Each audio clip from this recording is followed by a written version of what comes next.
बिस्मिल्लाहिर्रहमानिर्रहीम। अस्सलाम वालेकुम। पास्ट कॉन्टीन्यूअस टेंस देख रहे हैं आप, स्क्रीन पर लिखा हुआ है पास्ट कॉन्टीन्यूअस टेंस। हमारा आज का टॉपिक यही है। लास्ट हमने पढ़ा था पास्ट सिंपल टेंस। चलते हैं हमारे आज के टॉपिक की तरफ। पास्ट कॉन्टीन्यूअस टेंस, इसकी पहचान क्या है? उर्दू जुमले के आखिर में रहा था, रही थी, रहे थे वगैरह आता है। माजी में किसी काम की जारी हालत को बताने के लिए हम पास्ट कॉन्टीन्यूअस टेंस का इस्तेमाल करते हैं। जो काम माजी में जारी रहा था, अब उर्दू जुमले जहाँ पे रहा था, रही थी, रहे थे वगैरह आएगा, उससे हमें फ़ौरन पता चल जाएगा कि हमारा पास्ट कॉन्टीन्यूअस टेंस है। इसका मैं स्ट्रक्चर आपको समझाती हूँ, आपको इजीली समझ आ जाएगा। एफर्मेटिव सेंटेंस स्ट्रक्चर जो है वो, उसमें सबसे पहले हमारा सब्जेक्ट होगा, फिर हमारा हेल्पिंग वर्ब होगा। हेल्पिंग वर्ब कौन सा होगा? चूँकि पास्ट की बात हो रही है इसलिए हेल्पिंग वर्ब यहाँ पर हम वॉज या वर यूज़ होगा, हेल्पिंग वर्ब। देन हम यूज़ करेंगे अपना मेन वर्ब, और सबसे आखिर में हमारा हो जाएगा जी ऑब्जेक्ट का। ठीक है, अब वाज या वर हमने कैसे यूज़ करना है? अच्छा, मेन वर्ब की पहले मैं आपको बात बताती हूँ। मेन वर्ब जो है हमारा ING फॉर्म के साथ हम यूज़ करेंगे मेन वर्ब, जो भी हमारा यूज़ होगा। हेल्पिंग वर्ब जो है हमारे वाज या वर, इनको हमने कैसे यूज़ करना है? इसके लिए बड़ा सिंपल सा फॉर्मूला है जी, कि जो सिंगुलर हमारे जितने भी सब्जेक्ट होंगे उनके साथ हमने वॉज यूज़ करना है। सिंगुलर सब्जेक्ट के साथ हमारा यूज़ होगा वॉज, और जितने भी हमारे प्लूरल होंगे, प्लूरल सब्जेक्ट, इसके साथ हमने यूज़ करना है वर। ये हमारा वॉज और वर का हमारा कंसेप्ट यहाँ पे क्लियर हो गया कि हमने यूज़ कैसे करना है वॉज और वर को। मज़ीद इसको मैं आपको एग्जांपल से इसको समझाती हूँ कि कैसे होगा, आपको बहुत अच्छे तरीके से समझ आ जाएगा। एग्जांपल से लेते हैं जी इसकी एग्जांपल।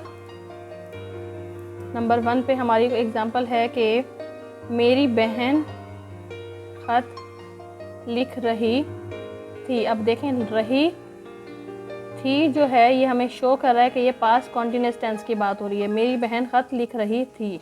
अब मेरी बहन चूँकि हमारा सब्जेक्ट है इसलिए मैं इसको यूज़ करूँगी my sister. My sister was, क्योंकि मेरा सिंगुलर सब्जेक्ट है इसलिए मैं इसके साथ वॉ यूज़ करूँगी, वॉज राइटिंग। अब मेरा मेन वर्ब के साथ मैंने ING फॉर्म यूज़ करनी है। My sister was writing a letter. ये हमारी एग्जांपल डन हो गई।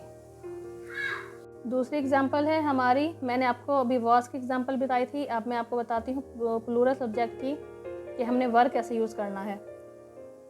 लड़कियाँ शोर मचा रही थीं।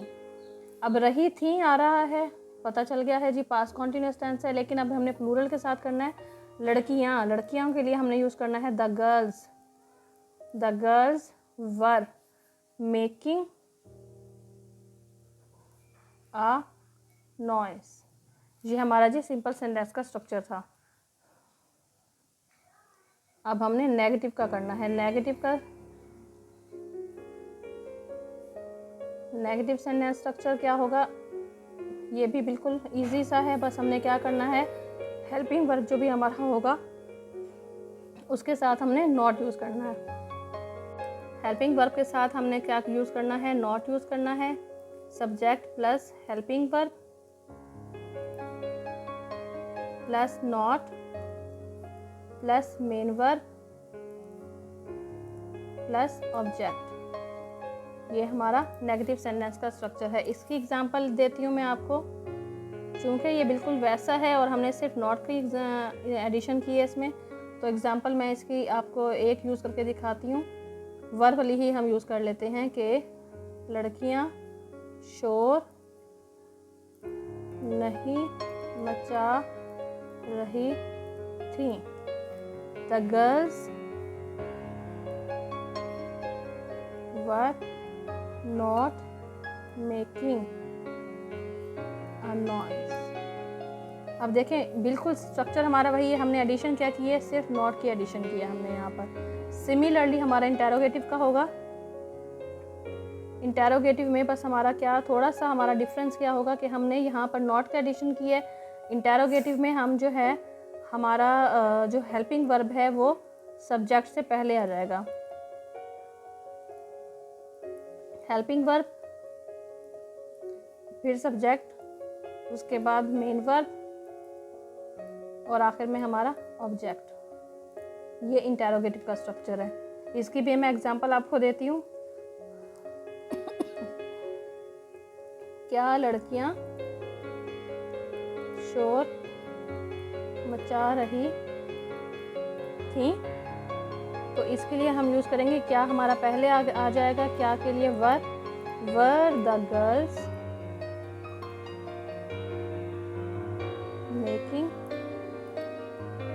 नॉइस, और एंड में हमारा क्वेश्चन मार्क शो करेगा इंटेरोगेटिव को। हमारा आज का टॉपिक यहीं पे डन होता है। नेक्स्ट टॉपिक के साथ इंशाल्लाह फिर हाजिर होंगे। तब तक के लिए अल्लाह हाफ़िज़।